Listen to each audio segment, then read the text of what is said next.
on the presentation. Hey, good afternoon. I'm Kelly Evans. I'm the HOMEARP manager, and I am very excited to be with y'all today. This is our first office hours, and we have had a wonderful response, and we really appreciate that. So I'm going to jump right in. I have a presentation that I'm going to walk through, and I want to be able to make sure that y'all can see that. So Alona, are we good? Can you see the presentation? You're muted. Yes, we can see the presentation. It is posted. Okay, wonderful. Okay, so we're going to go through the HOMEARP allocation plan, and we're going to talk a little bit about community leadership and what part that plays in the process for both HOMEARP, but also in general when it comes to applying for state and federal grants. So we're going to talk about the HOMEARP program. We're going to talk about the amount of money that we have set aside, and we're going to talk about how you can apply for it.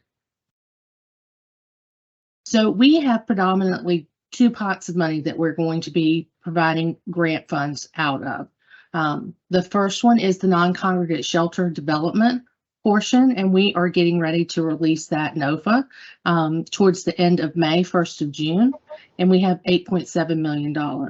The second part is the affordable rental housing construction, which will be a layer on top of the tax credit program, and we have a little more than $64 million for that.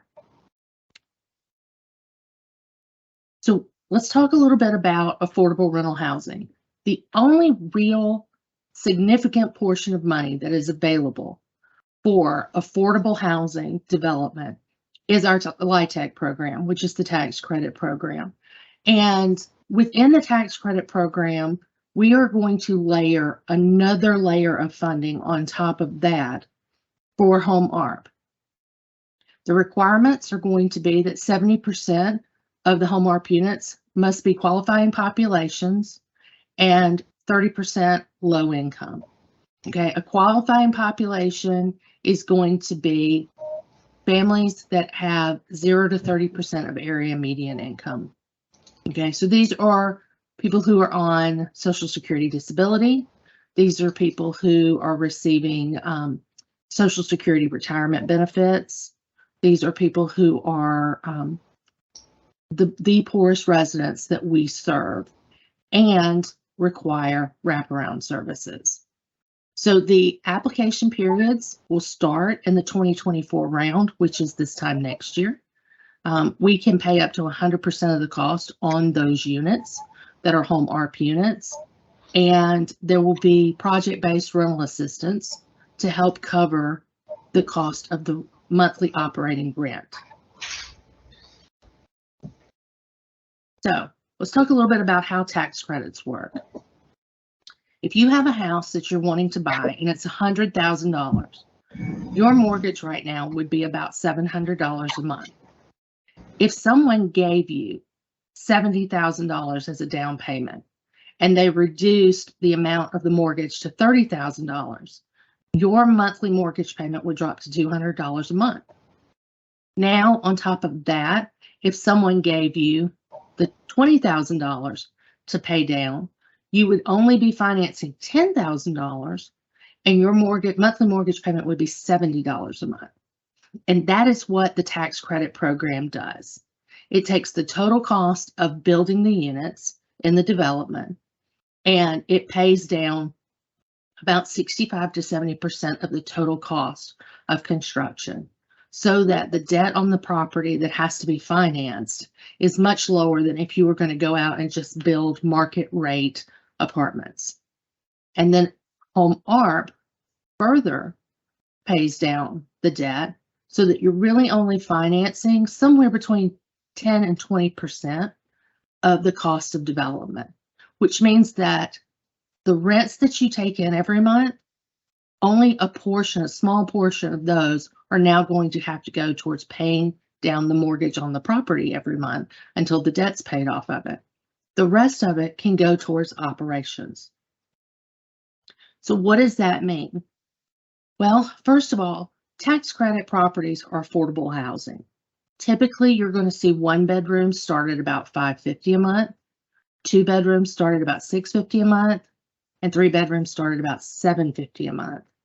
And so you're really talking about a market rate or just below market rate type housing that we then make more affordable because it's not carrying as much debt. So they can afford to have lower rents, which makes it more affordable for people who are making about 50% of the area median income. So typically you're going to be looking at families that are making somewhere between 50 and 60% of area median income. Can you mute everybody for me? Thank you. Okay, so next week in our office hours, we're going to dig a little bit more deeper into what that means and how that's calculated so that you can see specifically, you can go and look up specifically in your area what that income range would be so that you can get a better understanding of who in your community really needs this housing and if it is a good fit. It's not necessarily a good fit for every community, but for communities that have leveraged this well, they have seen a real improvement in the quality of life of, average Americans who are working every day to take care of their families. So when we did our impact report for 2022, one of the things that we did was we took a look at a sampling of tax credit developments across the state. And we asked those management companies, tell us who some of the larger employers are for the residents who live there. And then we mapped it. And as you can see from the logos on this map, our residents are working for Bluebird, making our school buses, Publix, which I personally love, Amazon, Walmart, FedEx.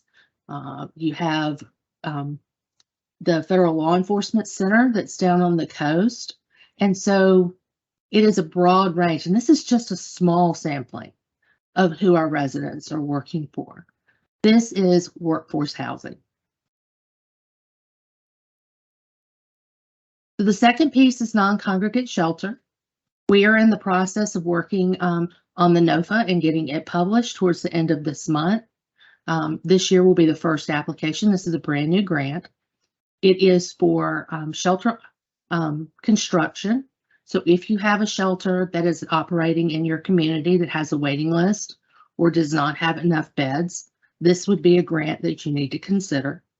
It requires that they be private bedrooms with access to a private bath. So that is a lockable door.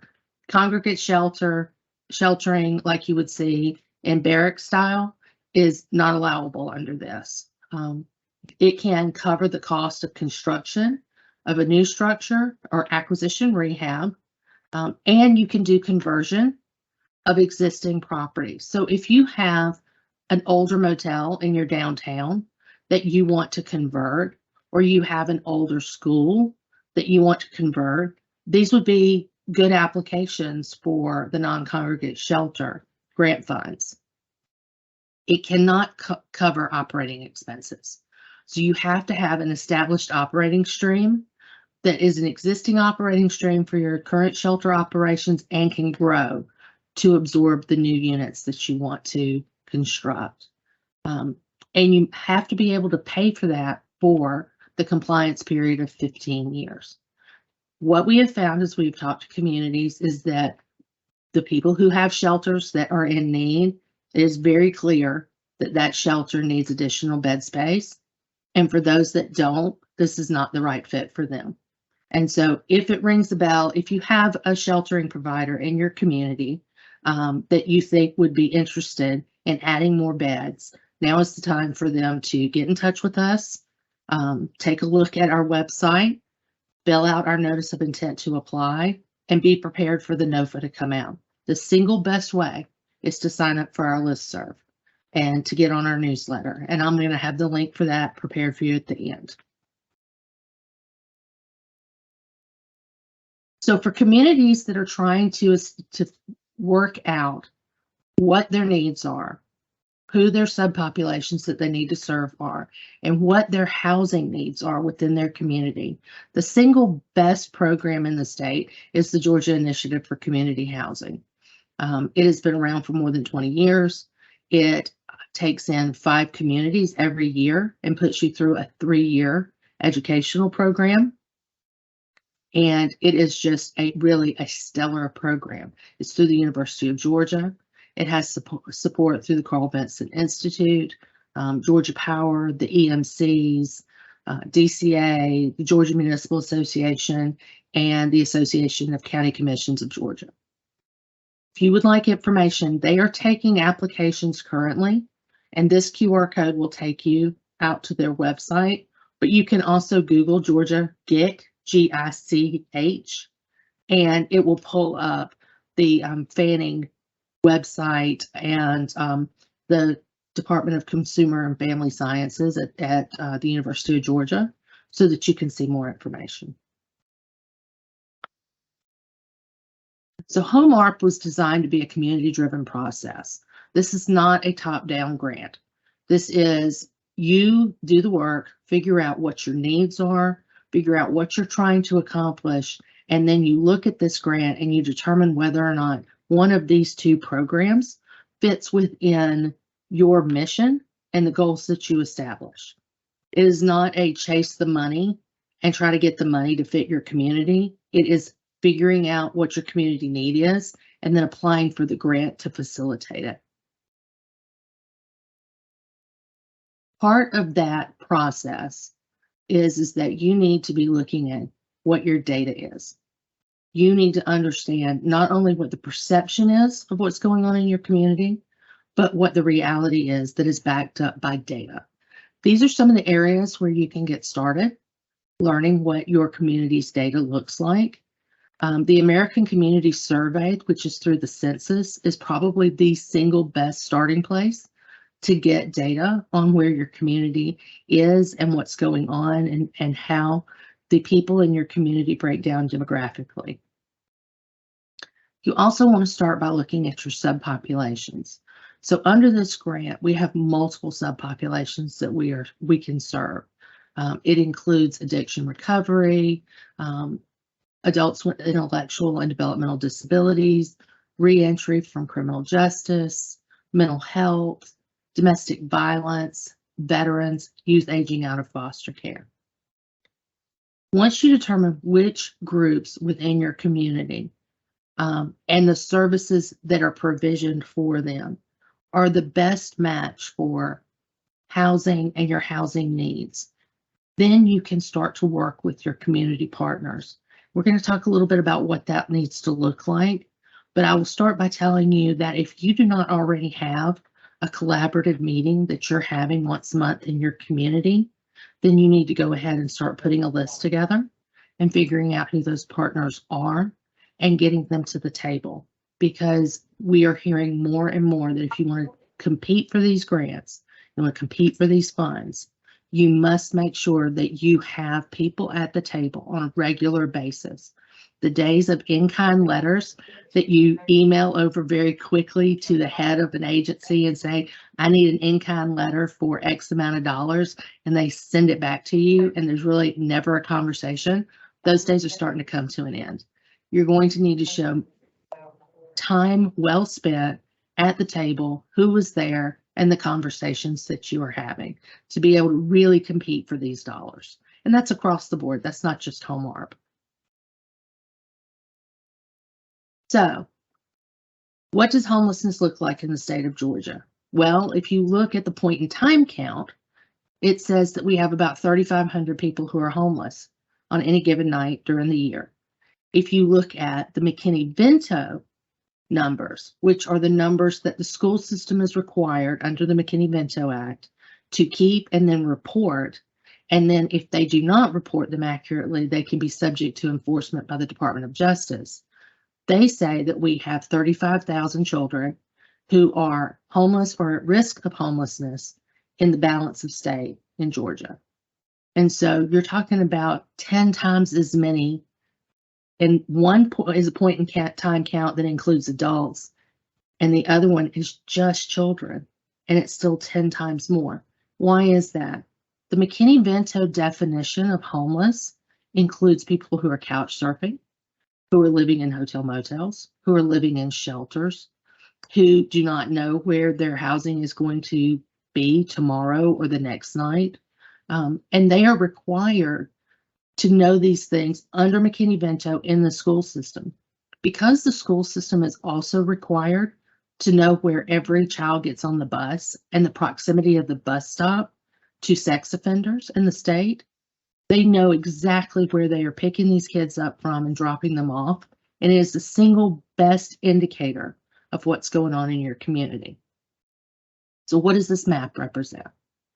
This map is the number of children who are on the McKinney-Vento list for 2020 and as a percentage of the population of the county. The low end is close to 0 as you can get. The high end is about 3%. And so when you look at this map and you pick out your county on this map, if it has the bright red dot, it means that your community is approaching the 3% mark on the percentage of children in your school system that are considered homeless under McKinney-Vento. So that means that you are talking about 30 children for every 1,000 kids you have in your school system. Okay, so that becomes the single best way to target homelessness in your communities, especially in rural Georgia. Because if we look at the point in time count for rural Georgia, that counts street homelessness, chronic persistent homelessness. Those numbers are 0 in many of our counties. If you see a county on this map that's 0, it's because they did not report. It is not because there are no homeless children in that county. Every county in the state has children who qualify under McKinney-Vento to be counted as homeless or at risk of homelessness. And you can think about it like this. How many children do you have that are living with their grandparents or their great-grandparents and they don't have custody of those kids? Those kids would be considered homeless under McKinney-Vento. What does that mean for a community? Okay. Well, if you feel like your calls for service are going up, if you feel like your school system can't keep up with the needs of the children, either behaviorally or you're seeing that your free and reduced lunch rates are higher. If you have a pervasive feeling that something's going on, this is the number that you want to look at, because this will help you identify where that's coming from and what the need is. And the results are children who don't know where they're going to sleep, typically also don't know how they're going to eat, and those children cannot perform at school. They're going to come to school tired, they're going to come to school cranky, they're going to come to school in chaos. And so as a community, this is where you can start. Kelly? Yeah. Before you go off of this map, could you briefly talk about the balance of state versus the other PJs in the state? Absolutely. And because I think there may be some people on the call who may not understand the difference between the numbers. Yeah, of course. So for the state of Georgia, the largest communities with the largest population qualify to get direct funding from the federal government. And those communities are called participating jurisdictions. And they receive their own allocation separate from the state of Georgia's allocation. And they make the determination on how that money is spent. So if you think about it in terms of where the largest communities, you're talking about City of Atlanta, Fulton County, Gwinnett, DeKalb, Cobb, Richmond, Muskogee, Bibb, Chatham, and I'm missing somebody. But they are the ones that are going to have their own pots of money. Everybody else falls under the balance of state, and that money is then allocated to DCA, and DCA awards those balance of state funds for the home program through a competitive round process. So if you are not in one of the participating jurisdiction counties, then you are in the balance of state.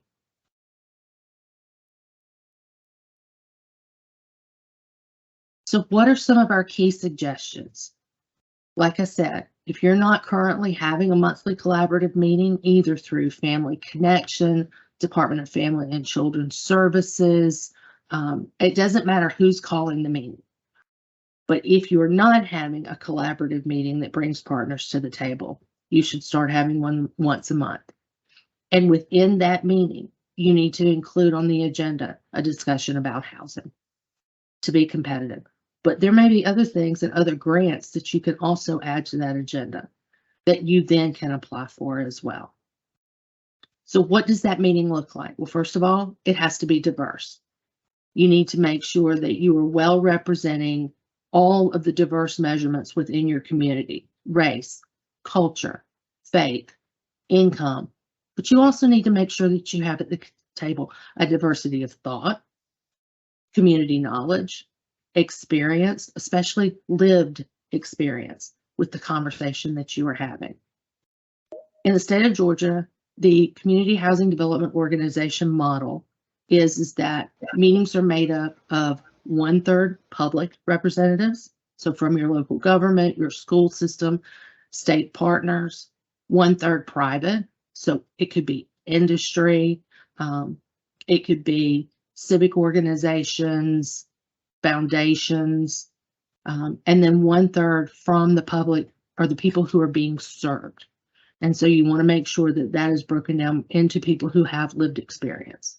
And Kelly, could you also talk about engaging community leaders to make sure that they're a part of this? Because this is a really important piece when looking at diversity at the table and making sure that that education piece is a part of, because this is, so could you talk a little bit about that and maybe how to invite different community leaders, how to help them engage, things like that?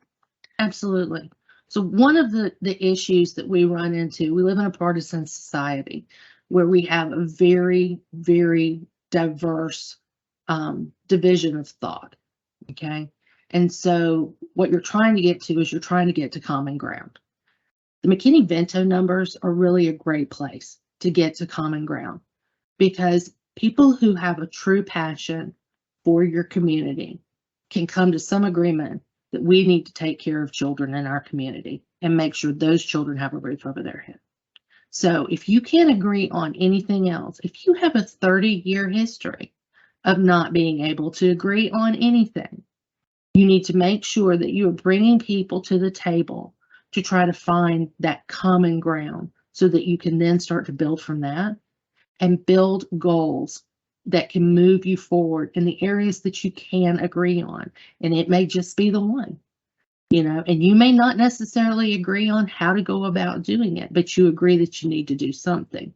If you need to bring in people who can help facilitate and mediate that, there are organizations throughout the state that can provide that for you, both through the University of Georgia with Carl Vinson, as well as through the state and state organizations. But the most important thing is that you get everybody to the table and you start to have the conversations about what you can agree on so that we can get to yes and we can figure out how to take care of these children and people with disabilities and seniors and veterans and youth aging out of foster care and all of these subpopulations that right now we're not doing the job we need to be doing across the state. And so maybe, go ahead. No, I was going to say, so maybe in those circumstances, especially for a lot of people who have a grassroots organization, and really bringing people in, inviting your local city council person, inviting a county commissioner to a meeting, making sure that you have maybe 2 or 3 of the top pastors or other leaders of faith communities, come to the table to really discuss what the issues are, especially if you're proposing to do an application for a non-congregate shelter for additional, affordable housing, because their support is really important in order to educate the community, in order to make sure everyone's on the same page. And when you rally a whole community around building these these particular buildings that HOMEARP wants to do to help make your community safer, to make them, be able to have the housing that is needed. We keep hearing that we need affordable housing to, allow the kids to have homes to come home to. Having everyone rally around that one goal is really important. And so, so community leaders mean a lot of different things. And so just make sure that you really look at all the options that you have available to you. So sorry, I hopped on my little box there for a second. No, I'm right there with you. So how do you do that? Well, part of what we have to do is we have to get to a place where we're talking about things with a common language. And data-informed design does that. You start from what is concrete. What are the numbers that are universally accepted? American Community Survey and the census, despite whatever issues we have in the way things are counted, that is a commonly accepted starting point for demographics. You start there and you start building a database, a list of what you know. You know how many kids you have in the school system. You know what your free and reduced lunch rate is. You know what your graduation rate is. You know what the numbers going in and out of your local jail look like. You know what your calls for service look like. You know how many parcels you have. You know what their cost or what their valuation was 10 years ago versus what it is now. Is it dropping? These are all data points that you can start to collect to look at the numbers that you agree upon to start building consensus on where we go from here. The next thing you do is you bring in people who have lived experience in whatever area it is. A great example of that is would you go and decide that you were going to have an Alzheimer's initiative and not talk to anybody that is a family member of an Alzheimer's patient? That makes no sense. So for the community that you want to serve, bring those caregivers, those advocates, and those participants to the conversation and make sure that they are informing the decision making from the ground up. The other thing is that you have to build a collaborative to be able to make sure that you have skin in the game and a layered funding. No one has enough money to do this all by themselves. It doesn't exist anymore. And so bringing people together from different areas to labor, to build a labor pool and a time pool and a funding pool to grow these programs is absolutely imperative if you want to compete for grant money, because that is what federal and state funding is all about. That is the buzzword. You have to leverage other funds against the commitment that you are asking for from the state or the federal pot of money that you're going for. On the community side, you need to pull out and dust off that comprehensive plan. Does it have target areas? Have you begun a conversation about the International Property Maintenance Code? Do you have zoning and code enforcement? If you answer no to any of those things, it is time to revisit your comp plan and have a conversation about where you go from here, because those are the conversations that build capacity in your community, and they show the grant programs that you're applying for that you are serious about cleaning up your community and the housing stock that you have there. And I'm talking about your CDBG funds. I'm talking about your CHIP applications. I'm not just talking about LIHTC and HOMEARP. All your applications across the board. You are going to compete better when you know what your plan is and you work your plan. And you don't try to fit this pot of money into this and that pot of money into there. And yeah, we're not sure. Build your plan and then start looking for what are the funds that I can start to apply for that help build out my plan that's mission driven. And for this, I'm speaking specifically to your leadership in your community. We have to start looking at community development as a balancing tool for economic development. You can apply the same Downtown Development Authority, Industrial Development Authority training to community development. If you want people to invest in your community, whether we are talking about a subdivision at the highest end of the spectrum, or we're talking about affordable housing, if you want someone to invest in your community, you need to make sure that you are competing well against all the other communities that they may be looking at. Don't give them a reason to cut your community off the list. So what does that mean? It means it needs to be clean. It needs to be walkable. You need to have a quality of life initiative that looks at, do you have signage? Do you have, beautification? Show people you are proud of the place that you live. It's not a function of money. It's a function of effort.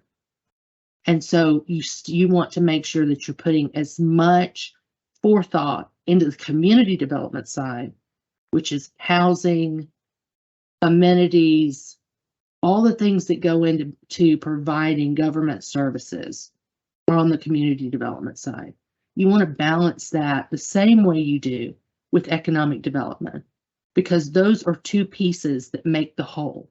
When you are trying to bring in, an employer and increase jobs in your community, not only are they looking for the industrial site, not only are they looking for a shovel-ready location, they're also looking for the quality of life for their employees and where they're going to live, the school systems that their kids are going to go to, and what initiatives that community is putting in place to make that a good place to raise children and to live and to retire in.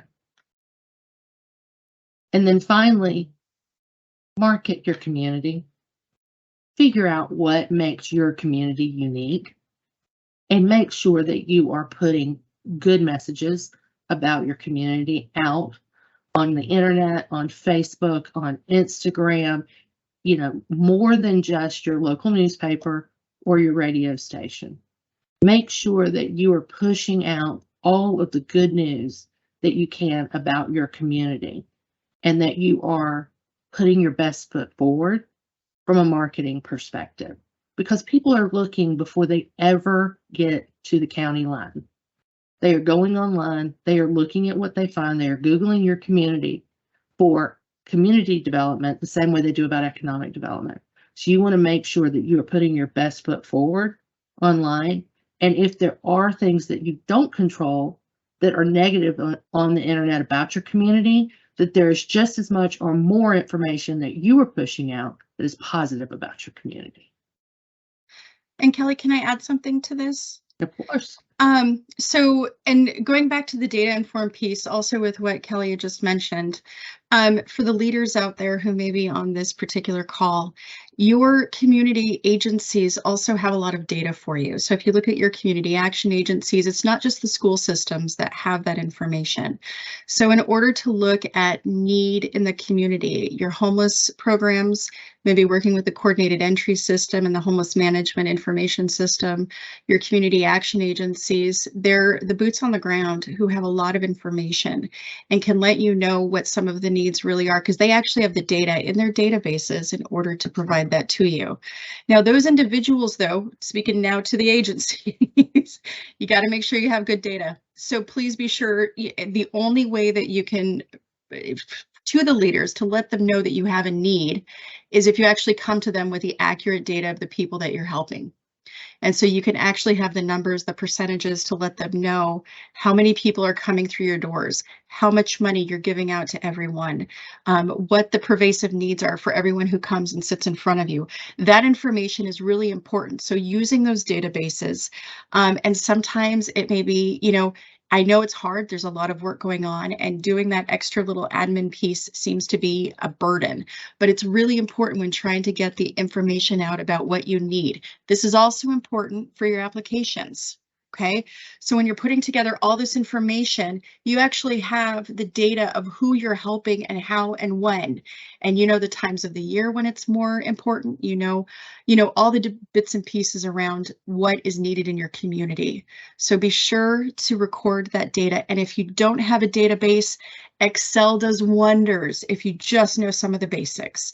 So just try and put something together to get the data in one place.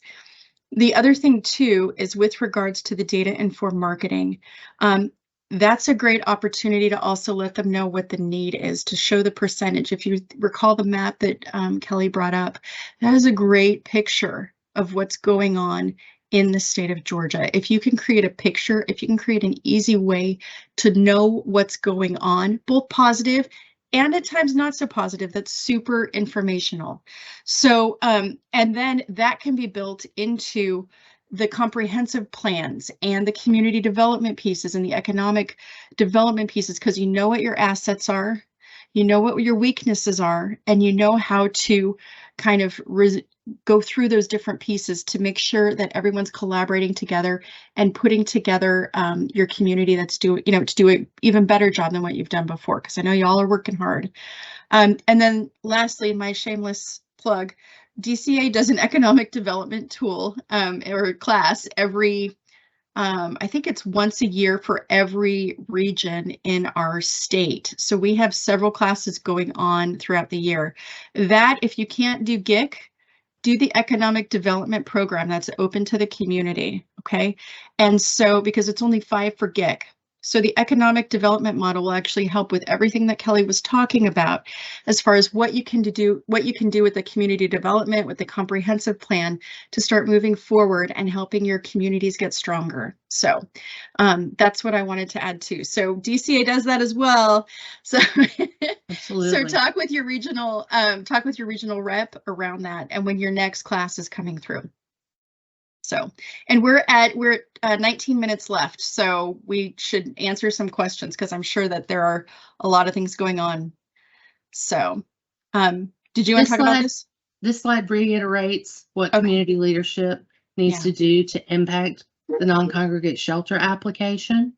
And we're going to post these online. We're going to post this webinar, the video of it, online, so that you can go back and you can reference these. This is our website for HOMEARP. So I'll give you just a second to grab that QR code, or you can Google DCA HOMEARP and it'll come up. And then this is the link to sign up for our newsletter as well. And we push information out through that newsletter. Right now we're doing it between every week to every other week. And the closer we get to the grant opening up, the more information that we're going to be pushing out. And then as we get to the LIHTC program for 2024, we'll be pushing information out through it. So make sure you go and you sign up. I'm going to leave that up, but let's go ahead and start talking about the questions. Well, we have a few questions that have come through the chat. So why don't we talk about the application cycles for both non-congregate shelter and rental housing, and kind of what those look like, because we have some questions about the 2024 open date. And then awards being used toward a capital campaign. So organizations that have already started leveraging their funding, but what that looks like with the non-congregate shelters specifically, because they want to do transitional housing units. And so, which is a little bit different than, it's kind of in that middle section, the transitional housing piece. So why don't you talk a little bit about that? Well, why don't you start with the non-congregate shelter Okay. timeline, and also about the timeline on how quickly they have to come online and be in service. Okay, so for the non-congregate shelter, it's for those of you who are wanting to do the non-congregate shelters. So like Kelly talked about before, individual units, a bathroom and a door, not necessarily a kitchen, but access to one on site. Okay, so for that funding, and actually for all funding, you're going to have to get started building within a year. 6 months if it's, I think, just acquisition. I'm going to have to re-review that. That's a really good question. So you're going to want to get going right away.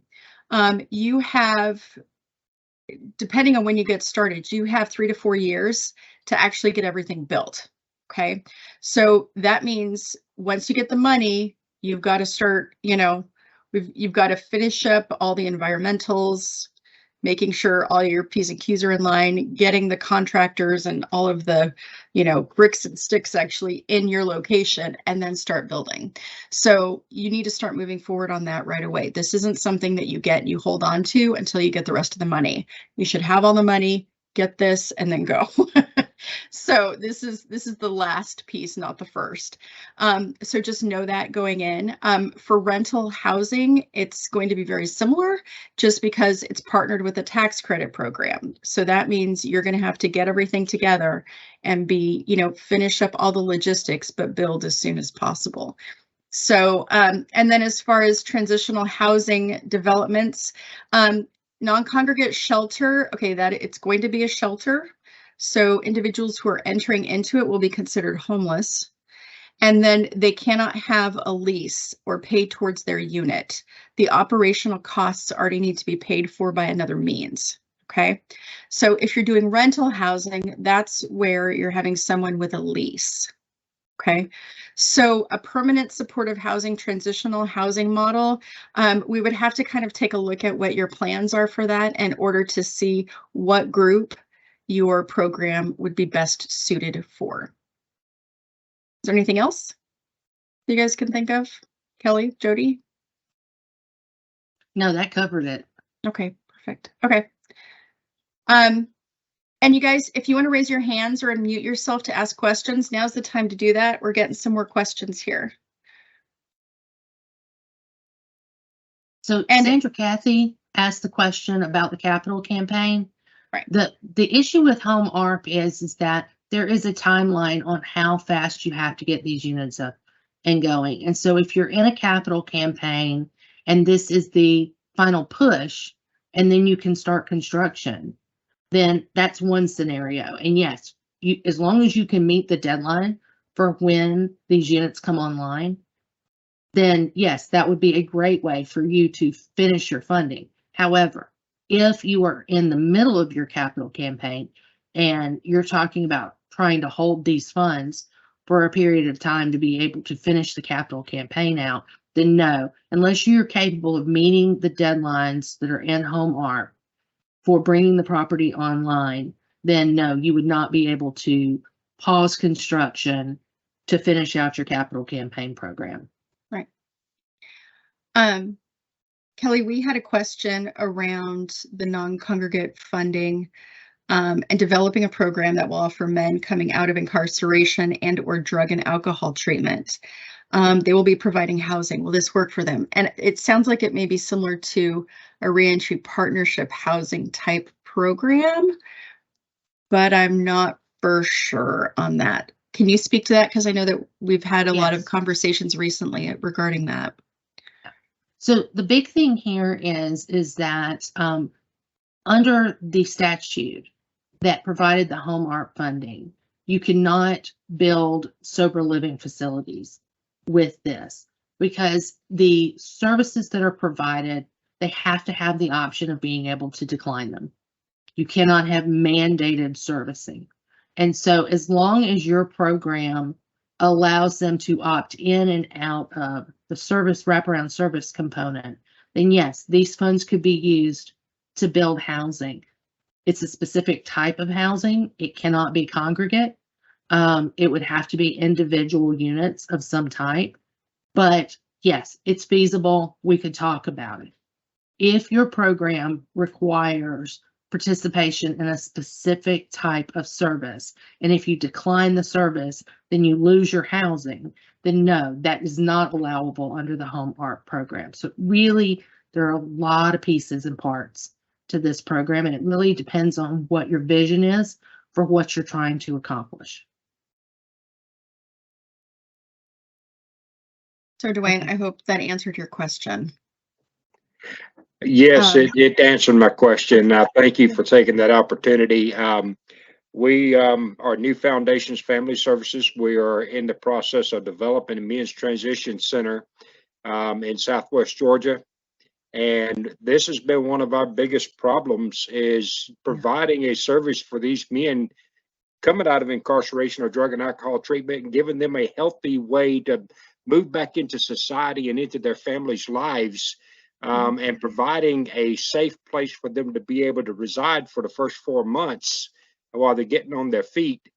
And there's just no programs out there that will allow us to provide that housing. And even this program, based upon what you're just saying, Kelly, looks like it would not be sufficient, because if they need to be able to follow the guidelines of including counseling and those services. And if they step out of that, then they wouldn't no longer be in our program and wouldn't be housed under our program.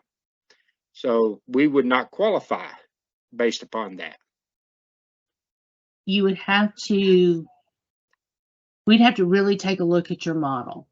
Okay, Yeah. so under the non-congregate shelter portion, I think you're going to have a harder time with that than you would under a LIHTC tax credit development, where you have individual apartments. Right. On the LIHTC side, we don't start that funding until this time next year. You'll start seeing more information come out in January of 24. So we have some time to really start to dig in. I would encourage you to set up an appointment.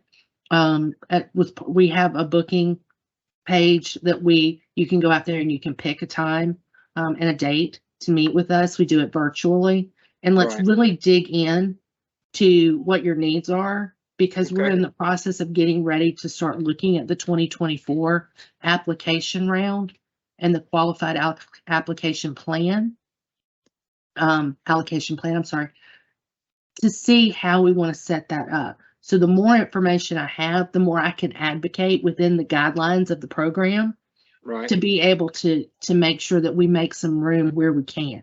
It may not work. This may not be the solution for you. But before we say that and you close off access to $1 billion a year in funding that we have, I want to make sure that we talk it all the way through and try to figure out if we can make it work. Well, Kelly, I would absolutely love to set up a time to book a time to speak with you guys, and I will try to find that booking page and do that today. Thank you so much. Oh, absolutely. Alana, can you put it in the chat? The booking page? Mm-hmm. Well, actually, let's do one better. Okay. Can you, I'm going to go ahead and hijack go ahead. Hijack everything. So let me go ahead, and while I have y'all here, take a look at our website. We did go ahead and put the website link onto the onto the page. And actually, I'm going to put this in the chat, because actually on this site has all the information that you need on HOMEARP. So our location is in the chat. So it talks about everything around the program, including the non-congregate shelter piece that's coming out, and then our allocation plan. Right here, if you want notices and updates, you can sign up for the listserv, actually, which is right here. And if you want to sign up for the virtual office hours, which this is one of 3. So in next Tuesday, we're talking about, and here, I'll pull this up here. We're talking about data-informed developments on Tuesday from 4 to 5. So all the data we were talking about before, we're going to talk about websites where to get data. We're going to talk about how to kind of bring the data together.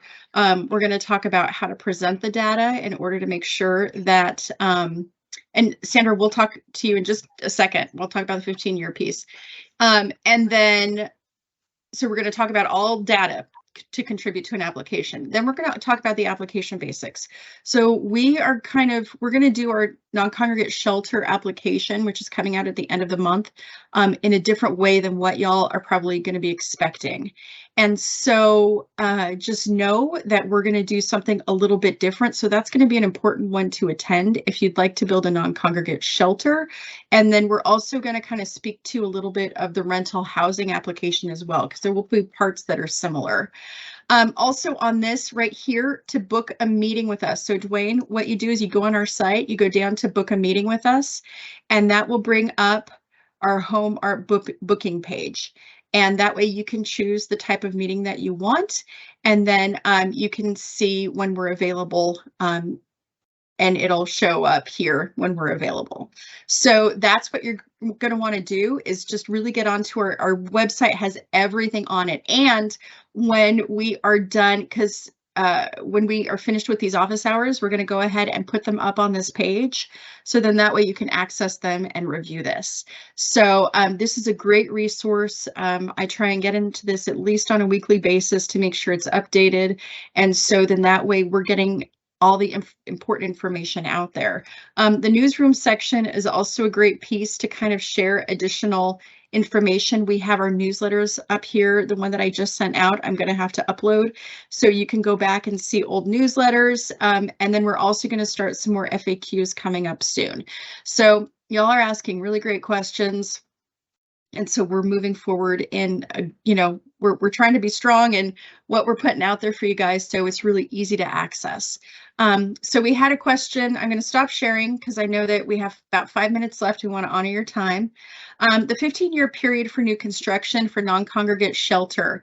So the 15-year period basically is the restriction period. So Home and HUD gave us the opportunity to shift the location to actually a different kind of development. So you can actually shift it to a permanent supportive housing option, but the compliance period is actually that 15-year piece. And that's basically having us come in and review your documents that the individuals who are living there are meeting all the requirements for HOMEARP, that your operations are going okay. So it basically allows us the compliance piece for 15 years with new construction.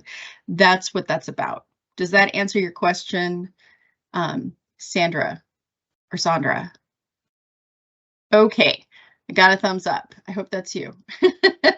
Perfect. So that's what it's about. It is that compliance period. So we have about 4 minutes left. Again, we want to honor your time.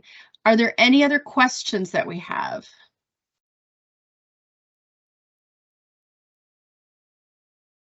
Okay. Well, next week we're going to dig into data. We're going to show you where some of this can be found, how to go out there and determine, what is available online, the subpopulation information. We'll talk a little bit about what we have and what we've been able to get together, and where we see the future of that part going. So I would encourage you to come back next week. Yes. And we thank you guys for participating and being on the call. And again, all of this should be uploaded to the website within the next 24 hours or so. So just circle back to dca.ga.gov, and we'll have the information up there. And actually, all you have to do is type in HOMEARP into the search button, and that'll get you to the same place. So just know that we're not too hard to find on the website. So, okay. Okay. I guess we're done. Thanks, y'all. I hope you have a great week. Perfect. Thanks, everyone.